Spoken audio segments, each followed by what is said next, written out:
After careful consideration of all evidence presented, I hereby rule that the adoption shall proceed. You took everything from me, he said, his words sharp and clean, like a blade that knew exactly where to cut. The courtroom froze. Papers stopped moving. Breath felt too loud. He did not recognize her yet, but fate already had. 4 years earlier, she had walked out of a courthouse with nothing but a thin folder and a heavier silence. Her name was Alina Ward. Once a devoted mother, once a wife who believed love meant staying, even when it hurt. She had worn a pale dress that day, wrinkled from sitting too long. Her hands empty because everything she owned now belonged to him.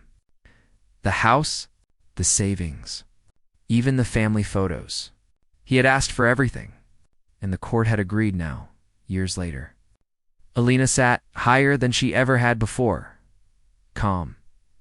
Still, watching a man who had once called her weak stand before her, asking for mercy. But the story did not begin here. It began on a cold morning when Alina packed her life into 2 grocery bags. The air smelled of rain and old paper. Her hands shook as she folded clothes that were no longer hers. Her son Daniel stood in the doorway, holding a toy car with 1 wheel missing. He was 6. Too young to understand why his father would not look at him. Too young to know what silence can do to a child, Alina knelt and hugged him, breathing in the warm, sweet smell of his hair, promising without words that she would never leave him behind. Even when the door closed, even when the lock clicked, even when she stepped into a future that felt like a long, dark hall, her ex-husband, Marcus, did not look back. He was already on his phone, already moving on. To him, the divorce was a win. Clean. Final. He told people she was unstable. Too emotional. Not fit to manage money or make choices. The court believed him. The system moved fast. Too fast for a woman who had spent years shrinking herself to keep the peace. That night, Alina slept on a borrowed couch. The room smelled like dust and old coffee. She stared at the ceiling until dawn, her chest tight with fear and shame. But beneath it all, something else stirred.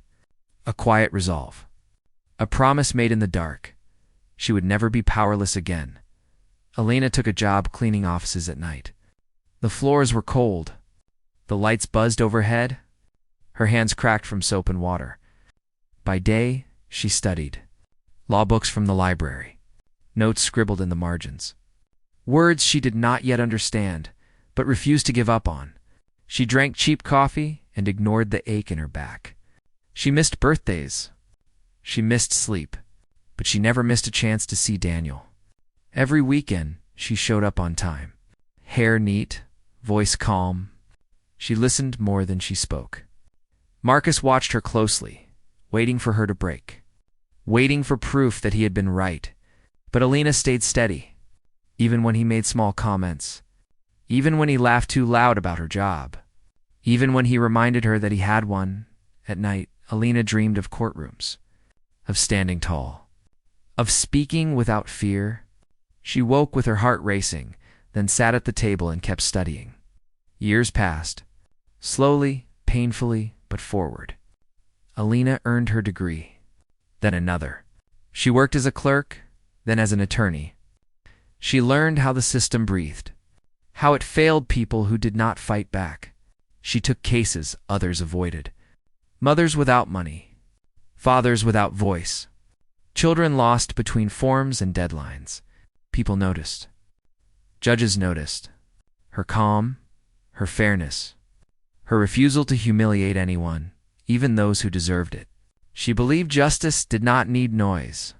When Alina was appointed to the bench, she stood alone in her apartment afterward, touching the edge of the desk as if it might vanish. The room smelled of fresh paint and old books. She closed her eyes and thought of the woman with grocery bags. Of the child with the broken toy? She had made it. Marcus did not know. He was busy building a new life that looked good on the outside. New car, new partner, social posts full of smiles. But behind closed doors, things were changing.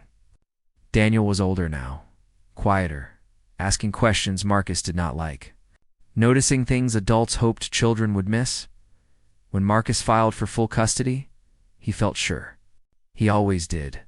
He told his lawyer the judge would see reason, that Alina was still the same woman. Too soft, too emotional. The day of the hearing, the courtroom filled slowly. Wooden benches, muted light. The smell of polish and paper. Alina entered last, wearing her robe like a second skin. Her face was calm, but inside memories pressed hard. She felt them and let them pass. Marcus stood confident. He spoke of structure, of stability, of concern. He spoke as if reading from a script he had practiced for years. He did not look at Alina until the end. Then he did. Recognition struck him like cold water. His smile faded. His throat tightened. He stared, searching for denial, for escape. But there was none. Alina met his gaze without anger, without pride, just truth. The room felt smaller. Every breath mattered. Marcus stumbled over his next words. He spoke faster. He tried to regain control. He talked about her past, about how she had once left with nothing. He said it proved something. Weakness. Failure. Alina listened. She always did. When it was time to speak, she did not raise her voice. She did not need to. Her words moved slowly, carefully, like stones placed in water. She spoke of growth, of responsibility, of how power should never be used to erase another human being. She spoke of children watching everything, learning what love looks like from silence as much as from words. At one point she paused and looked at Daniel. The boy sat still, hands folded, eyes wide. She saw the same child she once held in a doorway, the same missing wheel, now replaced by patience far beyond his years.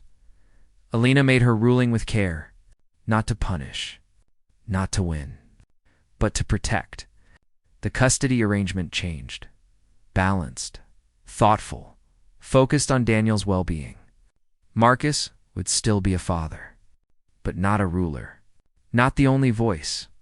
The room remained silent after she finished. No clapping, no gasps. Just the weight of fairness settling where it belonged. Marcus stood frozen. The man who once took everything now held nothing but the truth of his choices. He wanted to speak, to argue, but there was nothing left to say. As people filed out, Daniel looked back once. Alina nodded just once. A small gesture. Enough. Later, alone in chambers, Alina removed her robe and sat down. Her hands trembled then. Only then. She pressed them together and breathed. She had not planned revenge. She had built something stronger, somewhere between loss and justice. She had found herself. There are moments in life when silence speaks louder than any shout, when dignity outlasts cruelty, when time returns what was taken, not in anger, but in truth. Alina walked home that evening under a soft sky. The air smelled clean. Like rain had passed through and washed the streets. She smiled just a little.